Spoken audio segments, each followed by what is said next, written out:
This channel does not promote any violent, harmful, or illegal activities. All content provided by this channel is meant for an educational purpose only. সকাল থেকে আমাদের নজর রয়েছে সমস্ত বড় খবরের দিকে, কিন্তু সকাল সকাল এই মুহূর্তে দাঁড়িয়ে সবথেকে বড় খবর কি? আসুন বিগ বলে নজর রাখে এই মুহূর্তে সবথেকে বড় খবরের আপডেট আপনাদেরকে আমরা দিই। এই মুহূর্তে ব্রেকিং নিউজ, সন্দীপ ঘোষকে টানা জিজ্ঞাসাবাদ সিবিআই এর। গতকাল থেকে আমাদের নজর ছিল তিলোত্তমা খুন ধর্ষণ কাণ্ডে সন্দীপ ঘোষকে জিজ্ঞাসাবাদ করেছে সিবিআই এবং শুক্রবার দুপুর থেকে সন্দীপকে সিজিওতে ম্যারাথন জিজ্ঞাসাবাদ চলছে। তাকে জিজ্ঞাসাবাদে কোন কোন তথ্য সামনে এলো, দফায় দফায় সিবিআই এর প্রশ্নের মুখে আরজি করের প্রাক্তন অধ্যক্ষ। আপডেট নেব সরাসরি আমাদের প্রতিনিধির কাছ থেকে। শ্রাবন্তী শাহ রয়েছেন আমাদের সঙ্গে। শ্রাবন্তী, কি খবর রয়েছে তোমার কাছে? দেখো, সকালবেলা আদালতের নির্দেশ ছিল এবং তারপর মাঝ রাস্তা থেকে সন্দীপ ঘোষ অর্থাৎ প্রাক্তন আরজি করের যিনি প্রিন্সিপাল, তাকে মাঝ রাস্তা থেকে সিবিআই তুলে নিয়ে আসে। এই মুহূর্তে সিবিআই এর দফতরের সামনে, সিজিও কমপ্লেক্সের সামনে আমরা রয়েছি, সেই ছবি দেখানোর চেষ্টা করব। সেই অর্থে কোনো তৎপরতা নেই যে সন্দীপ ঘোষকে আপাতত আর বের করা হয়নি। গতকাল 3টে নাগাদ সন্দীপ ঘোষকে এখানে নিয়ে আসা হয়, তারপর একাধিকবার তাকে বিভিন্নভাবে জেরা করা হয়। ম্যারাথন জেরার মধ্যে পড়েন সন্দীপ ঘোষ। ঘটনার সময় তিনি কোথায় ছিলেন, কিভাবে ঘটনা ঘটেছিল ইত্যাদি বিভিন্ন ধরনের প্রশ্নমালা তাকে সাজিয়ে দেওয়া হয়।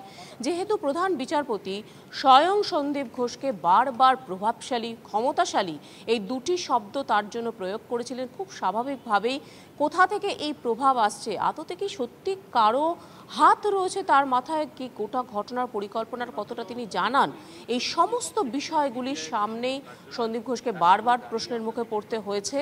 আর কালকে রাতেও অনেক রাত পর্যন্ত তাকে জিজ্ঞাসাবাদ করা হয়। এবার আজকে তাকে আর জিজ্ঞাসাবাদ করা হবে কিনা, স্পেশাল টিম আসতে পারে এরকম আমাদের কাছে খবর রয়েছে, যদিও এখনো পর্যন্ত সেরকম কিছু শুরু হয়নি।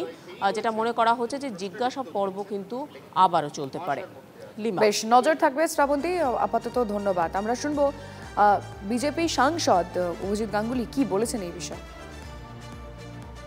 উনি তো একজন মহাগুরু, প্রিন্সিপাল, সুতরাং তার ভূমিকা তো আছেই। এখন তো শোনা যাচ্ছে যে মেয়েটিকে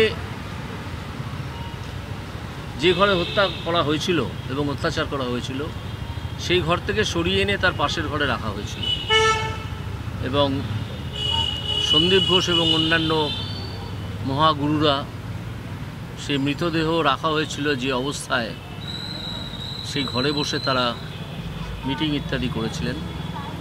এসবই শোনা কথা। তবে এই শোনা কথাগুলো প্রতিষ্ঠিত হয়ে যাবে এই সিবিআই এর যে জিজ্ঞাসাবাদ চলছে তার যখন রিপোর্ট জমা পড়বে, সেখান থেকে আমরা খানিকটা জানতে পারব। তিলোত্তমা খুনের তদন্তে আরজি করের চেস্ট মেডিসিনের বিভাগীয় প্রধান সহ বেশ কয়েকজন কর্মীকে তলব সিবিআই এর। ঘটনার রাতে ডিউটিতে থাকা 13 জনকে তলব করে এজেন্সি। ডিউটিতে থাকা ওয়ার্ড বয়, নার্সিং স্টাফ ও বেসরকারি নিরাপত্তা রক্ষীদের তলব করা হয়। বৃহস্পতিবার আরজি কর থেকে সিবিআই একটি রেজিস্টার খাতা বাজেয়াপ্ত করে, আর সেই খাতায় ওই রাতে যাদের ওই বিল্ডিংয়ে ডিউটি ছিল সেই অনুযায়ী তলব করা হয়। শুক্রবার রাতেই তারা সিবিআই এর দপ্তরে পৌঁছে যান, তাদের বয়ান রেকর্ড করা হয়। ওই রাতে কে কোথায় ছিলেন তা জানতে চায় সিবিআই। ডিউটিতে থাকা স্টাফদের সঙ্গে কথা বলে ঘটনাক্রম বুঝতে চান গোয়েন্দারা।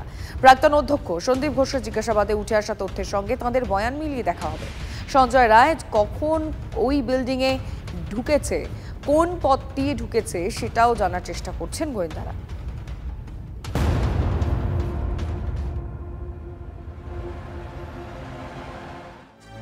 তিলোত্তমা ধর্ষণ খুনের তদন্ত করছে সিবিআই। তার মধ্যেই টিভি9 বাংলায় বিস্ফোরক আরজি করের প্রাক্তন ইন্টার্নরা। তাঁদের অভিযোগ, গত 4 বছরে এই হাসপাতালে এমন এক ব্যবস্থা গড়ে উঠেছিল যে প্রতি পদে বিবেকের সঙ্গে আপোষ করে চলতে হতো সিনিয়র জুনিয়র চিকিৎসকদের। পাশ ফেলে প্রভাব খাটানো থেকে শুরু করে হাউস স্টাফশিপ বিক্রি, আরজি করে নাকি দুর্নীতি, বেনিয়মের ছড়াছড়ি। প্রাক্তনীরা বলছেন আরজি করে সব সম্ভব।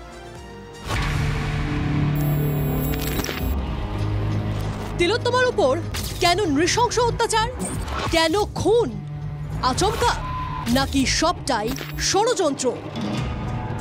নির্যাতিতার এই করুণ পরিণতির কারণ কি? প্রশ্নের উত্তর খোঁজার দায়ভার পড়তেছে সিবিআইয়ের ওপরে।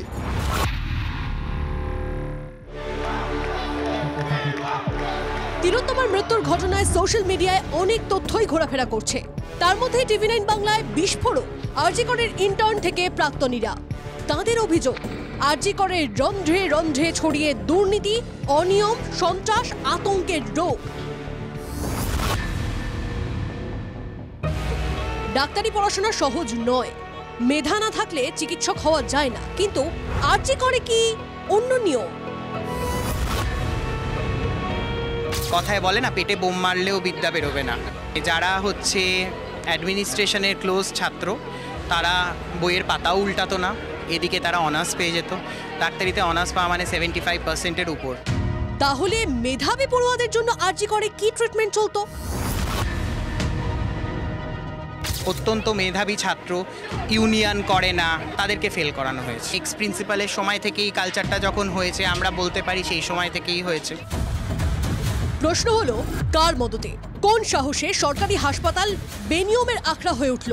পড়ুয়া থেকে চিকিৎসক, অনেকেরই অভিযোগ প্রাক্তন অধ্যক্ষ সন্দীপ ঘোষের রাজত্বে আরজি করে একটা চক্র কাজ করত। এর একটা গোষ্ঠী ছিল, কিছু জুনিয়র ডাক্তার, ছাত্র, খুব বড় না, হয়তো 15 জন 16 জন, একটা ভীতি এবং সন্ত্রাসের পরিবেশ তৈরি করেছিল। 3টি ছেলে, তারা বলেছিল যে না, আমরা এরকম টাকা পয়সার মধ্যে থাকবো না। ওদের ইন্টার্নশিপ কমপ্লিশন সার্টিফিকেট দেয়নি প্রিন্সিপাল। কেন তিলোত্তমার উপর নারকীয় অত্যাচার? মেয়েটাকে ফোন করে ফেলেছে এরা। তাকে যে সুপারি দেওয়া হয়নি তার কি গ্যারান্টি আছে? টাকা দিয়ে। পরিবারের অভিযোগ, পরিকল্পনা করে খুন হয়েছেন তিলোত্তমা। নিশ্চয়ই উনি কিছু জানেন বলে ওনাকে টার্গেট করা হয়েছে। উনি না জানলে তো ওনাকে টার্গেট করা হতো না। কি ওষুধ সরঞ্জাম কেনার বিষয় হতে পারে।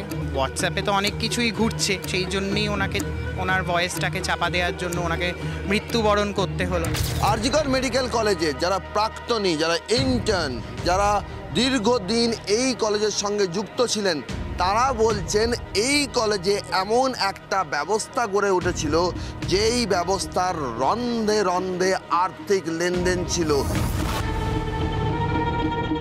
লোভ কম নয়, উনি এরকম হতেই পারে যে অনার্স পাওয়ার জন্য, বা আমরা তো এরকম খবরও পেয়েছি যে কিছু কিছু জায়গা থেকে যে হাউস স্টাফশিপ পাওয়ার জন্য নাকি টাকা পয়সা নেওয়া হয়েছে। এটা আমরা দেখেছি যে আরজিকে টিএমসিপি ইউনিটের যারা অ্যাক্টিভ সদস্য ছিল, বলে বলতো তোকে ফেল করালাম। শুনেছি লোকজনের কাছ থেকে, যারা এখানকার জুনিয়র, যে আর্থিক লেনদেন হয় হাউস স্টাফশিপের ক্ষেত্রে।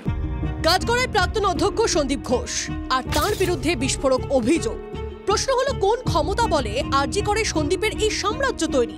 প্রাক্তনীদের অভিযোগ, হাউসস্টাফশিপ পেতে কয়েক লক্ষ টাকা সেখানে দিতে হয়, যেখানে কয়েক লাখ টাকা পায় তার মধ্যে থেকে 1-2 লাখ টাকা দিয়ে দিতে হয়। তার মানে ওনার উপরে আসলে কারো একটা মাথায় হাত আছে। যার অ্যালুমনি অ্যাসোসিয়েশনটা 90 বছরের পুরনো, তার অ্যালুমনি অ্যাসোসিয়েশনকে যদি বন্ধ করে দেওয়া হতে পারে, আমি কোনো অভিযোগ নিয়ে আমার কোনো বলার মুখই নেই।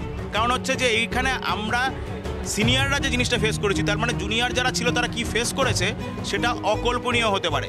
তাহলে কি এই 4 বছরে যারা আরজি করের হর্তাকর্তা বিধাতা ছিলেন, তারা আরজি কর থেকে একটা কালেকশন তুলে দিতে হবে, সেই টার্গেট পূরণ করতেন? আর সেই টার্গেট পূরণ করতে গিয়ে চিকিৎসা শাস্ত্রের সমস্ত রকম এথিক্সের সঙ্গে আপোষ করা হয়েছিল, যা মানতে পারেননি বলেই এই পরিণতির শিকার হলো 2য় বর্ষের পিজিটি তিলোত্তমা। ক্যামেরায় পিকুর সঙ্গে সৌরভ দত্ত, TV9 বাংলা, কলকাতা।